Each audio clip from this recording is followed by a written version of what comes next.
Welcome to this week's blog.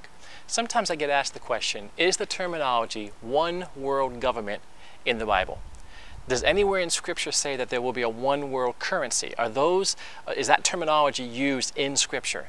And the answer is no. We don't have that terminology per se written out in those words and that verbiage in Scripture. However, we are given that picture.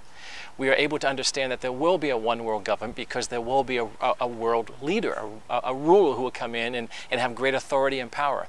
Revelation chapter 13 says that the Apostle John described a ruler coming up, and he will have this vast empire that he will control. He will have great authority that would be given to him by the enemy. And this great authority, this great power would be used basically to persecute Christians, but also to rule and be a dictator.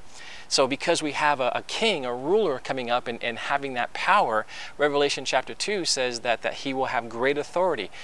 He will be followed by the world. The world will worship him. Revelation chapter 13, verse 3 and 4. There will be one world religion. It will worship this Antichrist.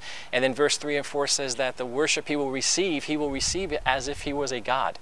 So it's a spiritual warfare going on as much as a political warfare going on. Revelation chapter 7 says that he will have control, authority, and be followed by every tribe, every language, every person. So you have this vast empire that he oversees, which tells us there's going to be that one world government. And of course, there's going to be that one world currency. Now, when you look at what will happen in the near future, when you look at Daniel chapter 2 and Daniel chapter 7 and Revelation chapter 13, and you see this ruler coming up and having great authority and great power and people worshiping him, you have to stop and ask the question, well, how can we get from where we're at today to that point? And I think what will happen is that there will be a creation of such a life-changing, chaotic event where there will be a world collapse, where that will open the door for the enemy to put someone in place that can have that kind of power, that can have that kind of authority. When he makes the promise of relief to all the chaos and pain that's happening worldwide, people will gravitate towards that. You know, right now you have many presidents and kings and people who have a great deal of authority. They won't give that up on their own, but this world chaotic event, this chaos that will happen, will force them to do that. And I think that event will revolve around economy, around money.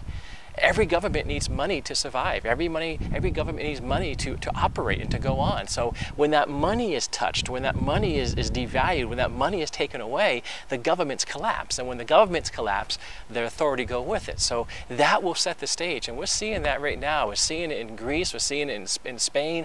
We're seeing it in France. It's happening in Europe.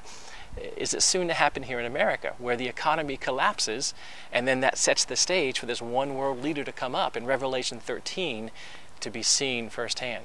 So does the Bible say there's a one world government or there's going to be a one world currency?